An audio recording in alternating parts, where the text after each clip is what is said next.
بسم اللہ الرحمن الرحیم۔ 2-3 دن پہلے بہاولپور اسلامک یونیورسٹی میں ایک واقعہ پیش آیا اور بہت ہی افسوسناک واقعہ ہے کہ ایک یونیورسٹی کا وائس چانسلر اور اتنی بے حیائی اور بد اخلاقی کا مرتکب ہے،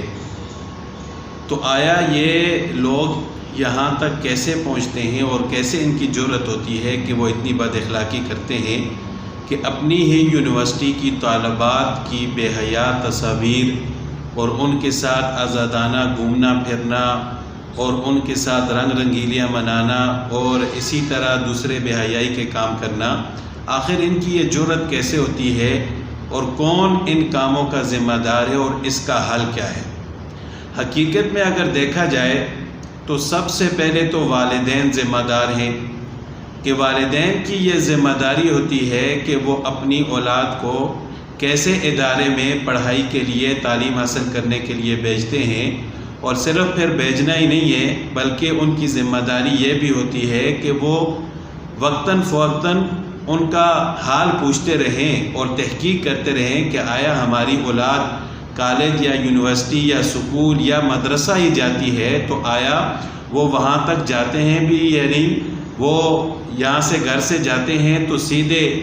پڑھائی کے لیے اپنے ادارے میں جاتے ہیں یا کہیں اور باہر گھوم رہے ہیں، اور ان کی پڑھائی کی کیا صورتحال ہے، وہاں ادارے کے کیا حالات ہیں، یہ ساری چیزیں معلوم کرنا یہ والدین کی ذمہ داری ہوتی ہے۔ تو سب سے پہلے اس واقعے میں بھی والدین قصوروار ہیں کہ والدین یہ سمجھتے ہی نہیں ہیں کہ ہم اپنے بچے کے ذمہ دار ہیں یا نہیں، بس وہ یہ سمجھتے ہیں کہ ہم نے کسی بھی ادارے میں اپنے بچے کو داخل کروا دیا تو اب ہم بری الذمہ ہو گئے ہیں، حالانکہ داخل کروانے سے پہلے بھی اور داخل ہونے کے بعد بھی یہ ذمہ داری والدین کی ہوتی ہے۔ پہلے تو ان کو ایسے ادارے کا انتخاب کرنا چاہیے جو صرف پڑھائی نہیں بلکہ بچوں کی اچھی تربیت، اخلاقی تربیت اور ان کو اسلامی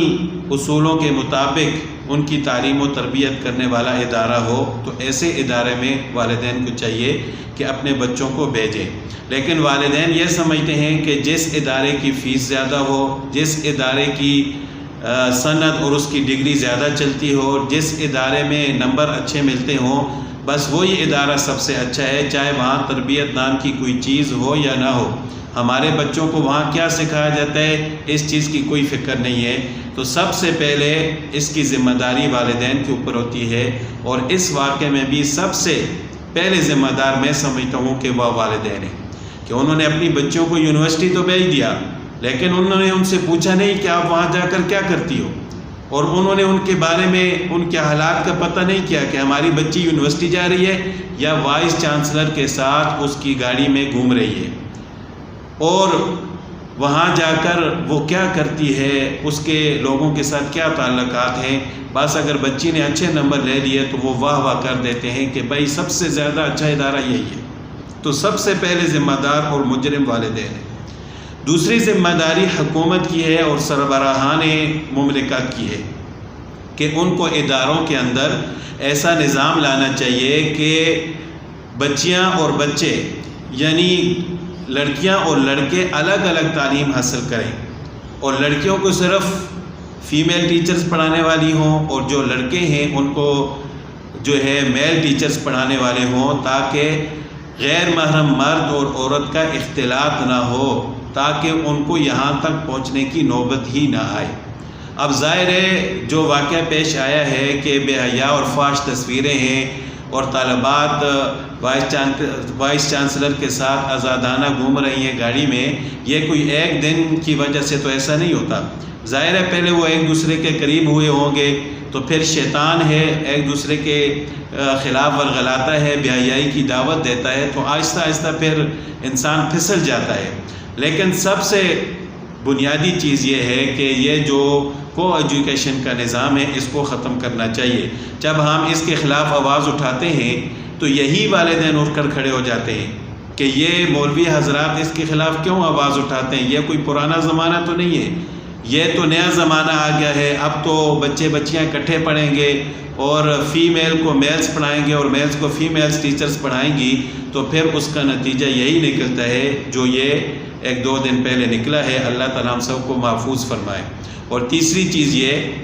کہ حکومت کی یہ بھی ذمہ داری ہے کہ جب کوئی ایسا واقعہ پیش آئے، چاہے وہ کسی تعلیمی ادارے میں یا اس کے علاوہ ہے، تو جو ذمہ داران ہوتے ہیں، جو لوگ ملوث ہوتے ہیں، ان کو کڑی سزا دینی چاہیے تاکہ دوسرے لوگ دیکھ کر عبرت حاصل کریں۔ تو پہلی ذمہ داری والدین کی ہے، ان کو معلوم کرنا چاہیے، دیکھنا چاہیے کہ ہم اپنے بچے کو یا بچی کو کیسے ادارے میں بھیج رہے ہیں، اور بھیجنے کے بعد بھی ان کی ذمہ داری ہے کہ وہ اپنی اولاد کے بارے میں تحقیق کریں کہ وہ کیا کر رہے ہیں۔ دوسری ذمہ داری حکومت کی ہے کہ وہ تعلیمی اداروں میں ایسا نظام لائیں کہ تاکہ بے حیائی کا راستہ ہی بند ہو جائے۔ اور تیسرا کام یہ ہے، وہ بھی حکومت کی ذمہ داری ہے کہ ایسے ذمہ داران اور مجرمین کو جو ایسے جرم میں ملوث ہوتے ہیں ان کو کڑی سزا دینی چاہیے تاکہ دوسرے لوگوں کے لیے عبرت بنے۔